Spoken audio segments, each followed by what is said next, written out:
અંદરનો શ્રી ભગવાન બોલે જેનું આદિપુરુષ પરમાત્મા રૂપ મૂળ ઉદ્ભવ છે અને બ્રહ્માથી લઈ સ્થાવર જંગમ સુધી સૃષ્ટિરૂપ નીચે વિસ્તરેલી છે, જેની શાખાઓ છે, છંદો જેના પાંદડા છે, એવા સંસારને અસ્વસ્થ વૃક્ષ રૂપે કહેલું છે. જે તેને જાણે છે તે વિધને જાણનારો છે. આ સંસાર રૂપ વૃક્ષની ત્રણેય ગુણોથી વૃદ્ધિ પામેલી વિષયોરૂપ કુંભળોવાળી શાખાઓ ઊંચે તથા નીચે ફેલાયેલી છે. વિષયોની ઈચ્છારૂપ કર્મના બંધનોવાળા એના મૂળ નીચે મનુષ્ય લોકમાં ફેલાયેલા છે. આ સંસાર વૃક્ષ પ્રતિક્ષણ વિનાશી હોવાથી આનું કોઈ ચોક્કસ પ્રકારનું સ્થિર રૂપ જણાતું નથી. આ સંસારનો સર્વાંશે અંત થતો જણાતો નથી, તેમજ સંપૂર્ણપણે તેની ઉત્પત્તિ અને સ્થિતિ પણ જોઈ શકાતી નથી. એવા અનંત મૂળવાળા નશ્વર સંસાર વૃક્ષની અનાસક્તિરૂપી મજબૂત શસ્ત્રથી આપણી અંદર કાપી નાખીને એવું પદ શોધવું જોઈએ જ્યાં ગયેલા જીવો જન્મ મરણરૂપ આ સંસારમાં પાછા આવતા નથી. તે પરમ પદને પ્રાપ્ત કરવા માટે આદિપુરુષ પરમાત્માને શરણે જવું કે જેનાથી અનાદિ સંસારની પ્રવૃત્તિ વિસ્તાર પામે છે. જે મનુષ્ય માન અને મોહથી રહિત છે, જેમણે આસક્તિરૂપ દોષને જીત્યો છે, જેઓ કામનાઓ છોડી નિત્ય આત્મ સ્વરૂપના ચિંતનમાં રહે છે, જેઓ સુખરૂપ વગેરે દ્વંદ્વોથી પર છે, જેવા વિવેકીજનો તે અવિનાશી પદને પામે છે. તે પદને સૂર્ય, ચંદ્ર કે અગ્નિ પ્રકાશિત કરી શકતા નથી.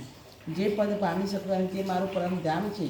આ જીવલોકમાં મારો સનાતન અંશ જીવ થઈને પ્રકૃતિમાં રહેલા 5 ઇન્દ્રિય અને મનને તો પોતાના તરફ આકર્ષે છે. એ જીવ જ્યારે એક શરીર છોડી બીજા શરીરમાં જાય છે, ત્યારે વાયુની જેમ આજુબાજુના પદાર્થોની ગંધ લઈને જાય છે, તેમ છોડેલા શરીરની વાસનાઓ અને મન તથા ઇન્દ્રિયોને લઈને બીજા શરીરમાં જાય છે અને ત્યાં કાન, આંખ, સ્પર્શેન્દ્રિય, જીભ, નાક તથા મનને ધારણ કરી જીવાત્મા વિષયોને સેવે છે.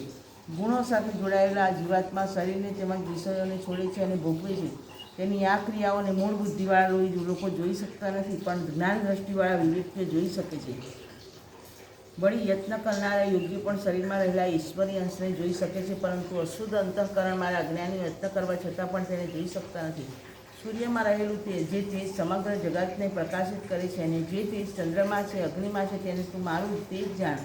હું જ પૃથ્વીમાં પ્રવેશ કરી મારી શક્તિઓ વડે સર્વ પ્રાણીઓને ધારણ કરું છું.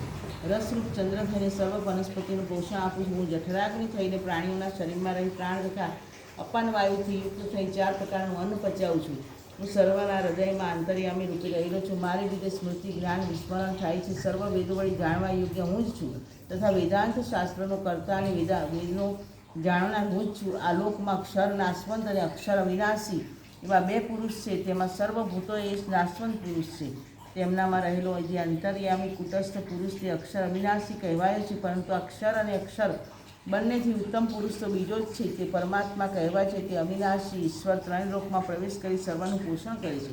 હું આ અક્ષરથી પર છું અને અક્ષરથી પણ ઉત્તમ છું. તેથી આ લોકમાં અને વેદમાં હું પુરુષોત્તમ નામથી પ્રસિદ્ધ છું. હે ભારત, મને જે મનુષ્ય મોહ વિનાનું થઈ મને આ પ્રમાણે પુરુષોત્તમ સ્વરૂપે જાણે છે, તે સર્વજ્ઞ હોય મને સર્વ ભાવથી ભજે છે. હે નિષ્પાપ અર્જુન, એ પ્રમાણે આ અત્યંત ગુપ્ત અધ્યાત્મક શાસ્ત્ર મેં તને કહ્યું. આને જાણી મનુષ્ય બુદ્ધિમાર્થ અને કૃતાર્થ થાય છે.